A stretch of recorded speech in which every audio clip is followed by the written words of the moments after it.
What's going on, guys? It's Nick here, back with another video. I'll be honest, not a great week for the waiver wire. There are a few names that definitely do stand out above the rest, but it's mostly players we've been talking about and thus are more likely to already be rostered in your league. There are only 4 players I have listed above the streaming defenses this week, just to give you an idea of how few really good options there are. With that being said, though, there's still plenty of players to talk about because you also still need, some upside pieces for the final bench spot. So we'll start off with the 5 players I have above the streaming defenses. First up is Braelon Allen, if he is still available in your league. I would assume in a lot of competitive leagues, and especially a lot of 12, 14, obviously 16 team leagues as well, in those larger formats, probably already rostered, but if he's available, #1 guy to go after this week. And especially, again, for those of you in 8 and 10 team leagues, much more likely that he is not rostered. Super young player, but man, does he look like an absolute monster out there, breaking tackles left and right. Like, he looks really good. This 1-2 punch the Jets have going is awesome to see. Obviously, he is not going to overtake Breece Hall. Breece Hall is still a much better running back, still locked in as the one. But if they continue, and why would they change? They want to keep Breece Hall healthy. Braelon Allen's playing really good. Of course, they're going to continue this split. If it continues, probably not someone you want to start every week as running back too, but injuries are piling up. Bye weeks are coming in just a few weeks. And so there are going to be times where you're looking at your bench and you're like, can I get someone who's going to get me 6 or 7 points? I'm cool with 6 or 7 points. Can I get that at running back too? And he's probably going to be someone you're looking at in that spot. More in the games where they're winning, right? When the Jets get up, they have more plays. They can run the ball at a higher rate. They score more touchdowns. That's going to be when he's more valuable. But regardless, you add that value on top of the value you had before of being one of the best handcuffs in football. That adds to a lot of value, worth a #1 claim in all league sizes, all formats, everything. Decent drop down after to Jauan Jennings. He ruined Brandon Ayuk week last week, although you could argue that Brandon Ayuk ruined Brandon Ayuk week. But Jennings somehow, 11 receptions, 175 yards, 3 touchdowns. Of course, going to be the #1 wide receiver ad after that. I want to caution this, though. I can guarantee you in 40% of leagues, someone is going to drop an absolutely obscene amount of fab on him. And he's not worth putting a crazy amount of fab on. Debo's going to be back in a few weeks. Kittle will return probably before that. McCaffrey will be back in about a month. Pearsall can return in week 5. Of course, until these things start happening, he's not. I mean, literally 11 for 175 and 3 might be the best wide receiver score of any wide receiver all year. I think everyone understands he's not going to do that every week. But if you need someone at wide receiver, maybe in a 3 wide receiver league, 2 flex spots, you need someone to fill that last spot for the next 1 to 2 weeks, give you a little bit better value than what you've been playing with. I'm cool spending 5% of your fab, maybe up to 7% if you really need it. But he's not worth the #1 claim. He's not worth spending a ton of fab on, because for the most part, you want to save that for players who are going to really help you at the end of the season. Again, Debo will be back, and Kittle will be back, and McCaffrey will be back, and Pearsall will play. And so it's once we make our way towards the later portions of the season, he's going to kind of go back into that role of being an amazing 3rd down weapon. It's it's 3rd and Jauan, right? Every time it's 3rd down, they look for him on an out route, and it's always there. So that'll be back to what the role he has, in a couple weeks probably. But if you need someone for the next few weeks, he's a decent option. The other high-end wide receiver option is Josh Downs. He's more of a longer-term play, so the short-term play is Jennings, longer-term play is Downs. I loved him this offseason, was one of my most rostered wide receivers on Underdog. The high ankle sprain was quite unfortunate, very unfortunate timing as well. But he returned this last week. He had just 3 receptions for 22 yards and 5 targets, but he played 57% of the snaps. Very positive to see in his first game back off the high ankle sprain. But then also, it's great to see when we know that the Colts were winning. The Colts were up late. They didn't need to run 3 wide receiver sets. They didn't need to throw the ball at all. They just drained the clock with Jonathan Taylor.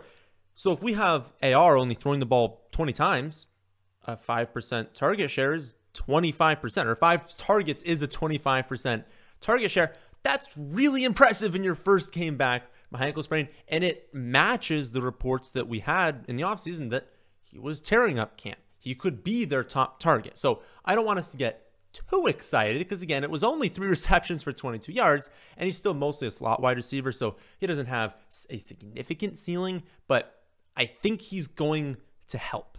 And I'm not saying, obviously, they won the game because he was there, but I think he's going to help this offense. He's going to help them more. AR has been struggling with accuracy, but we should also understand that, like, they're chucking the ball deep, right? It's a lot more difficult to have a high completion rate when you're throwing the ball 40, 50 yards downfield at the rate that they are. You know, if he was Justin Fields, only throwing the ball like 3 yards downfield, well, then of course his completion percentage would be a lot higher. Albeit he has struggled a little bit with completions. I think Downs is going to help that. I think he will improve the offense, and I think he's just a good player. So especially in full PPR leagues, definitely someone I want to go after. Going back to running back, final player among the top end options is still Bucky Irving. I know I sound like a broken record with Bucky, but until he's rostered in 100% of leagues, I have to keep mentioning him. Rachaad White is averaged 3.7 yards per carry as a rookie, 3.8 last season, 2.1 this season. He's literally never been efficient. Through 3 weeks, Bucky Irving is averaging over 6 yards per carry, and it's not because of like 1 or 2 long runs. Like, he's just consistently gaining yardage. He's just a much better fit for the Bucs run scheme. He's now gained 91 more yards on 6 fewer carries than White. The roles haven't shifted yet, but I'd be shocked at this point if, we're a month later into the season, we're in week 7, we're in week 8, and Bucky Irving is not the pretty clear early down lead. They're still going to have White on receiving downs. This isn't like a death sentence for Rachaad White, but Bucky Irving needs to be rostered in all formats. He does have the upside to really take a lot of touches away from White. Again, that's basically it for the higher end options. So we're going to do streaming quarterback and defense next. And then everyone I talk about after that point is only someone I would spend like a number 5 or 6 claim on, maybe 2 to 3% of your fab. If you want them, that depends. Are you an 8-team league or a 16-team league, obviously? But again, we're going to go over quarterback and defense streaming. Everyone else after that, fine as like your final piece on the bench. For streaming defense, 3 best options in my eyes are the Bears versus the Rams, the Raiders versus the Browns, and then the Dolphins versus the Titans. We are targeting teams that are playing at home, so they get that home crowd going. Also against opponents that allow a lot of pressure to quarterbacks. That's just like the general strategy for streaming defense every week. Quarterback pressures, of course, lead to sacks because the quarterback is being pressured by a defender, but then also they force quarterbacks into poor decisions. That's going to elevate your chances for turnovers, for defensive touchdowns, and those are really the only things that matter for scoring. Like, unless your defense allows less than a touchdown, less than 7 points, there's really not a huge difference between them allowing like 10 points and like 24 points. There's just not much there. Where you get fantasy production is sacks, turnovers, and defensive touchdowns. So that's what you want to be targeting when getting defenses for streaming. The Rams are actually like league average in pressure rate allowed, but they don't have Puka, they don't have Kupp, they throw the ball at a super high rate, and so that kind of makes up for that. Playing in Chicago is also really tough. The Bears have the 12th highest pressure rate forced this season on defense, and they also have allowed the 2nd lowest pass EPA, or EPA per pass. The Browns have allowed the 4th highest pressure rate since they throw the ball a ton too. They've actually allowed the most total quarterback pressures, and Deshaun Watson has looked absolutely terrible this season. And then the Titans have allowed the highest quarterback pressure rate, with only the Browns allowing more total quarterback pressures. I think the Browns and the Titans are a better matchup, but the Bears have better defense overall than the Raiders and the Dolphins do. So again, I don't have a super strong take on how I'd rank these 3, but I would say right now it's Bears, then Raiders, then Dolphins. Again, better matchup for the Raiders and Dolphins, but the Bears are a better defense. For quarterback streaming, you got 4 options. You've got Geno at the Lions. Seattle's been throwing the ball at a super high rate. They're top in the league in pass rate over expectation. You're playing at the Lions. So you're in a dome, you're against a really good offense. They're going to have to be aggressive, throw the ball a lot, good game environment there. I think I looked super early. It's like a 47, 48 point total. So a solid game environment there. Definitely a ceiling in that game. So I like Geno a lot. Sam Darnold at the Packers coming off a 4 touchdown game. I believe he's leading the league in passing touchdowns. He's the quarterback 2 overall in fantasy. Hurt his knee a little bit. Keep an eye on that one. We don't have any updated news there, but he returned to the game like one play after. Seems like he'll be fine there. Andy Dalton versus the Bengals. Revenge game for Andy Dalton. And we talked last week about how Dalton had one spot start last season. He went off for over 350 passing yards, multiple touchdowns. This week, over 300 yards, 3 touchdowns. I believe making him the only quarterback. Like, that used to happen all the time. That was like the gold standard for like pocket passing quarterbacks. It was like you kind of need them to be capable of that, do that at a pretty high rate. Just hasn't been happening. Like, passing production has been horrible this season. 300 yards, 3 touchdowns. Clearly a massive upgrade over Bryce Young. I mean, you got to think like this coaching staff cannot go back to Bryce Young right now. They got to keep rolling with Andy Dalton. He's breathed life into this offense, so he's a decent streaming option. And then Justin Fields at the Colts. I don't love it personally because if they ever get up, they're going super run heavy. We know that they play super conservatively in the passing game, and so he has 0 passing ceiling. He only has 2 passing touchdowns through 3 weeks, only 172 passing yards per game, but it's the rushing touchdown potential, the potential to run for 100 yards. Unlikely, but obviously if you ran for 100 yards, that's an incredible amount of fantasy points, right? So 4th option for me on the list. I don't love it, but if you're in a stronger league, you need someone down there, I'd go with him. For the most part, again, we're sticking to everyone that we've kind of already mentioned in this video, but if you need more options, other top options to add at each position are at running back, Tank Bigsby, pending the results from tonight. We've got Cam Akers, Roshan Johnson, Khalil Herbert, Emmanuel Wilson, and Tyler Batty. Tank, really just a handcuff. He would have a decent amount of value if Travis Etienne got injured. When Tank is also healthy himself, because he's been dealing with injuries. He has like some standalone value, but it's not even remotely the same as Braelon Allen, right? Like Braelon Allen has been consistently producing and then has a massive ceiling if we had an injury to Breece Hall. Tank Bigsby is like a discount Braelon Allen, but it's like, has some value right now and then some value if Etienne were to get hurt, but I still don't think Tank Bigsby would be like a top, 7 running back the way Braelon Allen probably would. But again, good option to go after. Cam Akers was the lead back on early downs with Mixon and Pierce out. My issue is that he's got a super limited role in the receiving game. He'd have had like 2 fantasy points if he didn't score that 1 receiving touchdown, which is not going to happen very often. Like even if he was the starter all season, he'd probably end the season with like 2 total receiving touchdowns, even counting the one he just had. Like it's not going to have a role in the receiving game. And it's like you needed both Pierce and Mixon to be out, and I don't think Mixon's injury is very long term. So really just no ceiling with Cam Akers, but if they were to both miss again, you'd have an okay spot start that, again, would need a touchdown to do anything. Roshan and Khalil Herbert, they can't be trusted right now, but Swift has been dreadful. Homer just went on IR, so Roshan finally got some run. He looked pretty decent. Just low upside options, though, because, like, Swift is never going to go away. Maybe he loses a starting job. Maybe he goes to, I don't even know. They haven't really been using him much in the passing game, but maybe like a purely passing game role. Like, they can reduce his role, but if they do, it's just going to be a 3 running back rotation. So you probably still need injuries for anyone to pay off in this backfield right now. But if you did get an injury, I think Khalil Herbert probably should be the early down back. I think Roshan Johnson has upside, and so fine as like, a final bench piece for them. Emmanuel Wilson, clear backup now to Jacobs now that Marshawn Lloyd is on IR. And honestly, Emmanuel Wilson has looked really, really good when he's been giving the touches this season. Like, he just looks shot out of a cannon. Like, he looks awesome. I don't know if that would continue if you were to get like 17 touches a game. And we have to remember that Jacobs is still 3rd among all running backs in carries so far this season. Wilson got extra run because they were dominating. They were easily going to win that game. And so he got run late. There's still no real ceiling while Jacobs is healthy. But another one, if Jacobs were to suffer an injury this week and you had Marshawn Lloyd on IR, Emmanuel Wilson would have a lot of value in the next month or so, so worth going after. And then Tyler Batty, an interesting flyer in deeper formats. 8, 10-team leagues, don't even bother. 12-team leagues, if you think you have one of the better teams, probably don't have to bother either. But if you've got more bench spots, if you're in a 14, 16-team league, he's definitely interesting.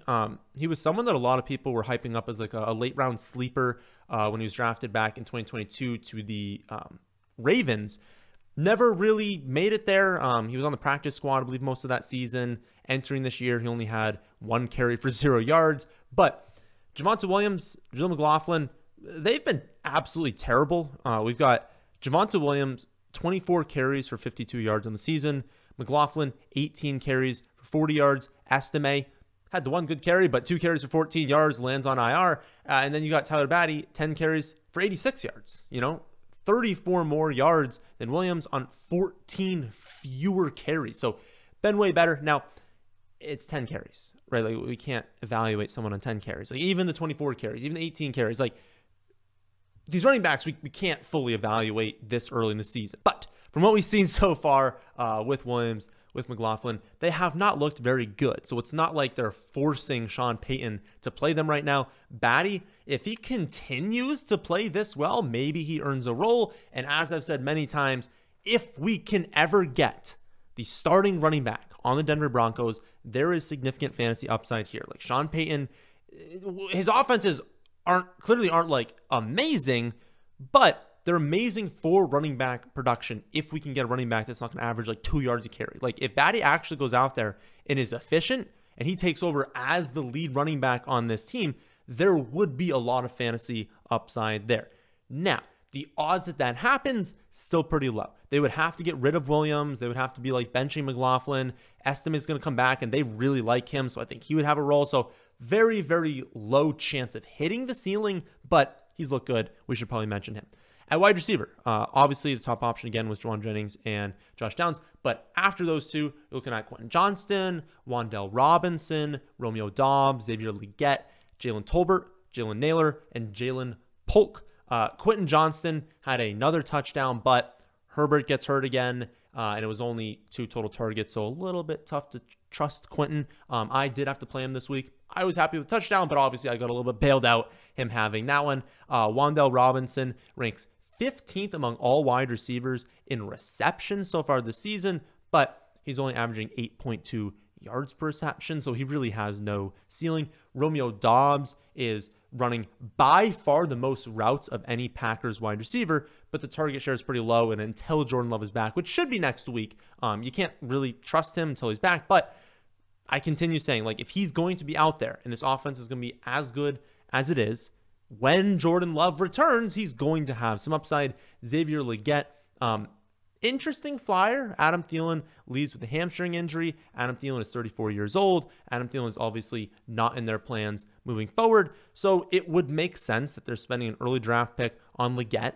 that they want to get him out there, right? So I think he's going to see a lot more run moving forward. Early indications are that we were kind of correct in saying that he was maybe overdrafted. We didn't think he was going to be that great at separating. Early data shows not great at separating in the NFL. Again, it's just early data, right? Like, first few weeks, things can absolutely change. He can develop as a prospect. He can be way better than we think. So if there's a chance that, again, Dalton's breathing more life into this offense, maybe that he's going to gain some value moving forward. Jalen Tolbert, he's been outplaying Brandon Cooks, honestly. There were some beat reporters that were saying and then alluding to this possibility in summer. And I don't want to say we like disregard it because we talked about it multiple times, but it was one of those things where it was like, okay, like maybe this is camp hype. Maybe not. Like, he's looked pretty good. Back-to-back pretty decent games. He's playing about 75% of the snaps.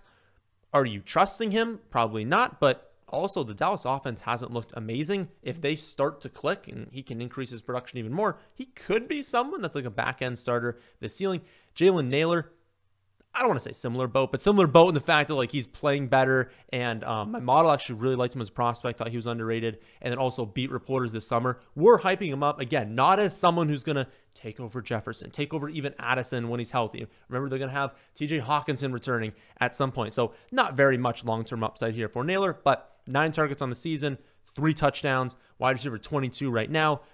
If you were in a 14 or 16 team league and you need a spot start, we've been talking about it in the past 2 weeks of the spot start.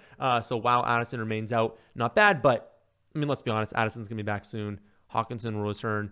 Naylor does not have long-term upside. And then Jalen Polk, hasn't been great so far, but same exact thing as last week. Brissett's still the quarterback. When they move to Drake May, things will improve. But then also, Polk has been rotating in and out of the lineup. That's not going to continue all season. I think he's going to slowly earn more reps. He's eventually going to be a full-time starter.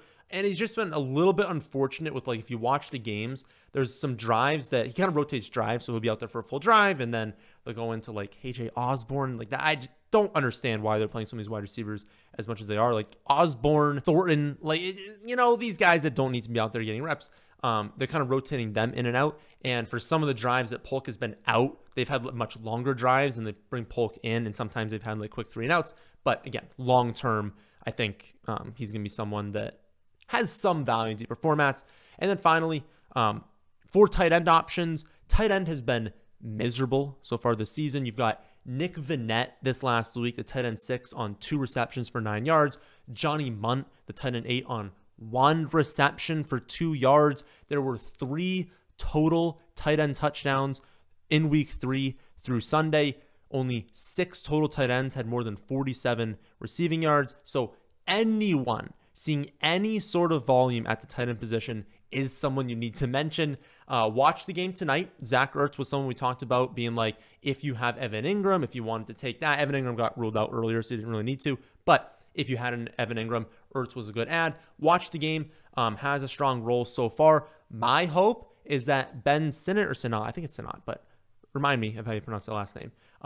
My hope is that he gets more run. He's more of an exciting prospect. Definitely will have much more yards after the catch, much higher ADOT, things like that. So it'll be exciting if he can get more run, but he hasn't been playing really at all this season. Zach Ertz right now is the one you would want. Aaron Rodgers finally looked at Tyler Conklin this last week. He responded with 5 receptions for 93 yards. Kind of tough to know if that's going to continue or it's going to be more back to like week 1, week 2, but coming off a good game, got to mention him. Cole Kmet was a non-factor in weeks 1 and 2, but he explodes for 10 receptions on 11 targets for 97 yards. He also had his snap rate up to 81%. When we opened the season, beat reporters were saying that it was going to kind of be a split between him and Everett. And then we saw in week 1, Everett was playing a lot more than Cole Kmet. It's basically been flipping into the reverse since then. We're now up to 81% of the snaps for Cole Kmet, Everett down to 33%. Cole Kmet's obviously just like the better receiving tight end, the better prospect between the two of them. So it's kind of weird they opened the season leaning more into Gerald Everett. But if this is going to continue, if he's going to play 80% of the snaps, like obviously he's going to have a decent amount of value. Now, when Keenan Allen returns, obviously a lot of those targets will get funneled to Keenan Allen. So long term, probably not a super high ceiling tight end, but let's be honest, how many tight ends actually have any sort of ceiling this season? There's maybe like 3. And then finally, Noah Fant has his most receiving yards since week 4 of last season, his most receptions since week 6 of 2022 in the first week that I benched him. So I'm glad to see he responded well to my benching. Sure, he'll go back to doing absolutely nothing when I throw him back into my starting lineup this week. But the same thing I mentioned before with Geno Smith. High pass rate over expectation, playing at Detroit, so you get a dome game, you get a really good offense on the other side, leading to an even higher potential pass rate over expectation if Ken Walker were to miss again. You know, like, Charbonnet's had like 2 good games in fantasy, but like they don't trust Charbonnet in the same way they trust Ken Walker, so that pass rate will remain very high. So yeah, just a really positive outlook for Noah Fant, especially given the context of tight end this season. So again, not the strongest week on the waiver wire, but there are some options, not the worst week ever. I'm going to start the rest of season rankings, week 4 rankings, and positional reports after uploading this. So all 3 of those should be ready for you guys to look at tomorrow afternoon. Good luck if your matchups come down to tonight's games. I need 32 half PPR points from Terry McLaurin and Christian Kirk combined to pull off a win I do not deserve. So I'll be rooting for them. Throw in the comments who you need to win tonight. That'll do it for this one. Leave a like if you watched this far. Make sure to subscribe to the channel if you are new here. And I'll catch you all on the trade video on Wednesday.